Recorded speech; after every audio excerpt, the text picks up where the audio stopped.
thanks for staying with us. This is Straight Up With Me is Eve Loy. Eve Loy, you're the external vice president of the Chinese University of Hong Kong. Now you're going to have a class boycott next week. Yeah. You said earlier that you have to fight for the next generation. That's why you're protesting. You feel that your free speech rights, other freedoms are being eroded, right? Yeah. So you have to come out and fight. But you're fighting against the Hong Kong government. Yeah. You're fighting against the central government. Yeah.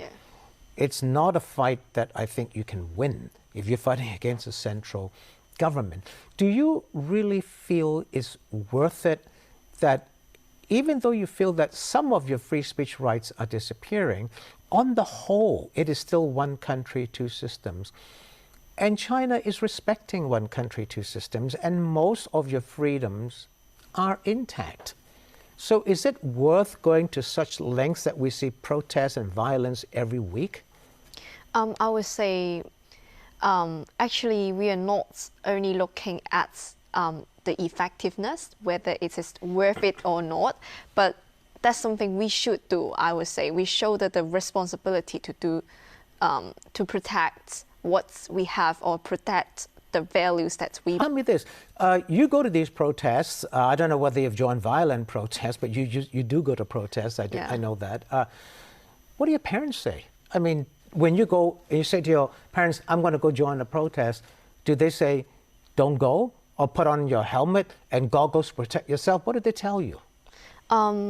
Actually, they really do not want me to go, but I think they understand the rationale of the protest. Are they afraid? Are they worried about your safety when you go? Of course, and they will keep calling me and then asking me where am I, yeah. And you take the calls and you tell them you're safe? Actually, most of the time I cannot take the call, yeah. Why is that? Because... but if you don't take their calls, you worry even more. I would have a suitable time, then I will call them back, but not at the that height moment. of the protest, when things are getting out of hand, then you just cannot I just call cannot them. handle it. So they don't want you to go, but they understand why you're going. But I know that many of my friends, yes. Also parents of some students, often worry about that, and then just prevent their students, their children from going to that kind of area and joining the protest. They stop them from going? Yeah. But your parents have never stopped you from going? Yeah. They tried?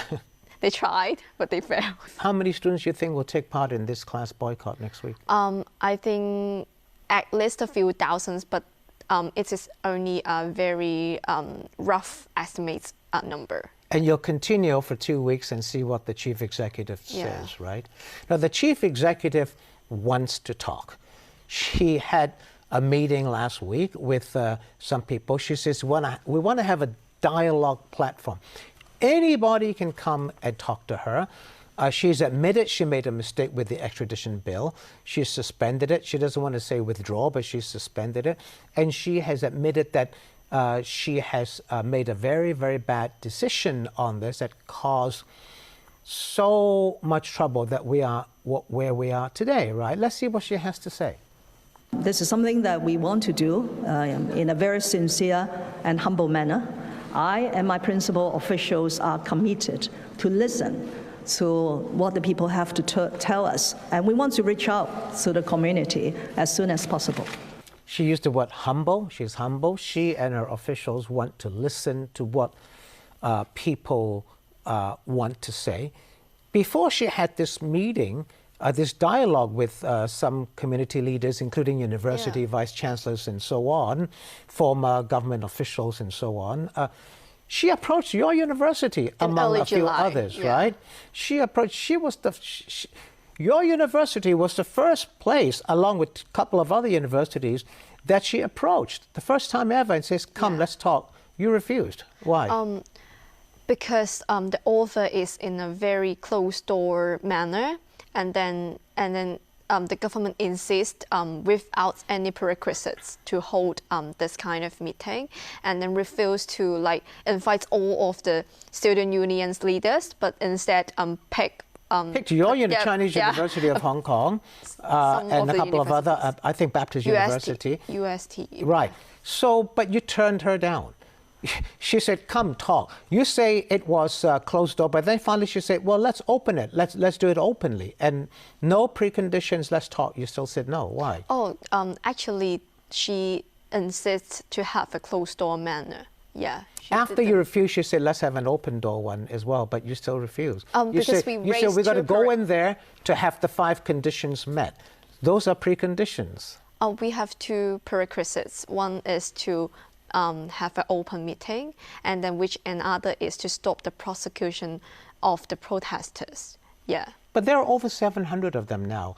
If you stop the prosecution, then you're breaking the rule of law. There is rule of law in Hong Kong, which you want to protect, right? But actually, actually, many of the legal professionals have mentioned that according to the basic law and current statute, it is possible for the CE as well as the government to stop the prosecution manner and grant an amnesty to violates the everybody. law. You mean an amnesty to everybody, right? No, it is to stop the prosecution and to stop the investigation process. Okay, so in other words, just say everybody, we will not charge you, and that's the end of the matter. Yeah. Is that really possible, Eve? Do you think if the government did that, wouldn't that be undermining our rule of law? Because some of them did commit pretty violent crimes. But actually, I think that according to what the legal professionals and also professors said, it is possible for the government to do so. They have the power to do so. But actually, at the same time, if the government continue to prosecute the protesters, how can we start the dialogue with the government? Okay, well, on that point, let's have a look at another clip.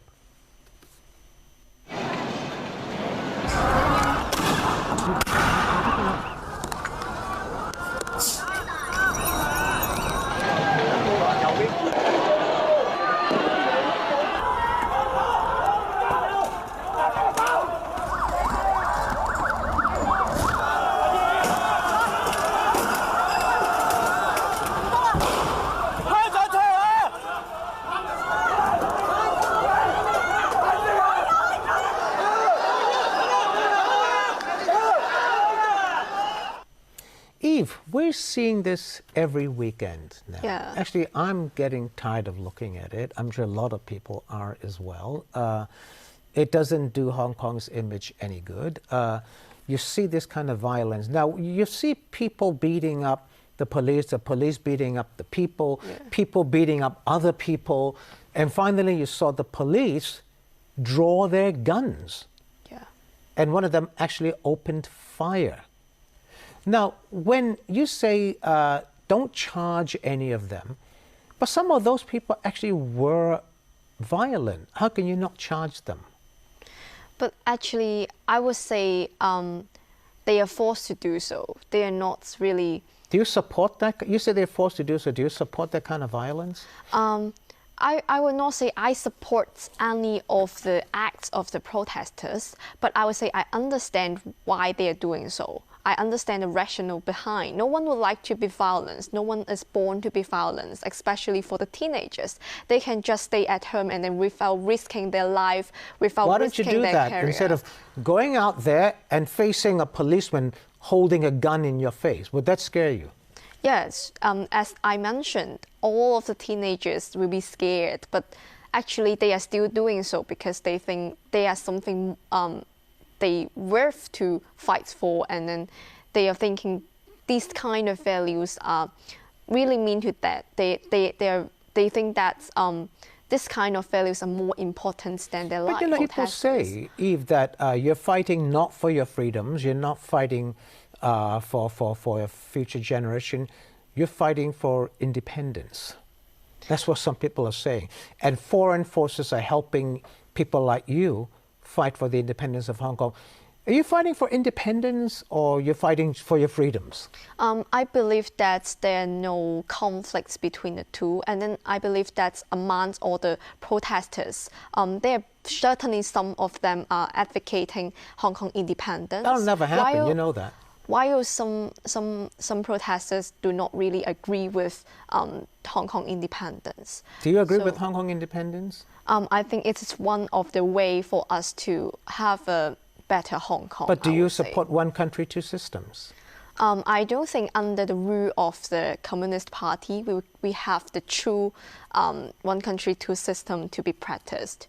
Yeah. So you feel that there is, in fact, what you're saying is that there's no hope. The current situation of one country, two systems, so there's no hope. That's why so many teenagers come out, because they cannot see any hope. They cannot find any way out other than going to the streets and then to express their voice. But that is distressing to hear, because most of the guests, young people I've had here before, never said that they supported a separation or independence. They supported one country, two systems, but they want to preserve the freedoms that Hong Kong has, right?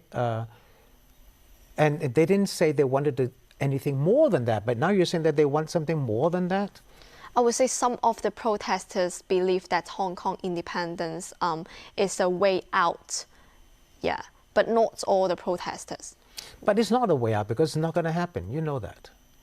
And then I would say, if you would like to pursue the democracy in Hong Kong under the system of under the one country, two system in the current situation, I cannot see how we can really get our freedom safeguard under this kind of situation. All right. Okay. Well, let's hope things do get better rather than getting worse. Thanks for watching. See you next time. Good evening.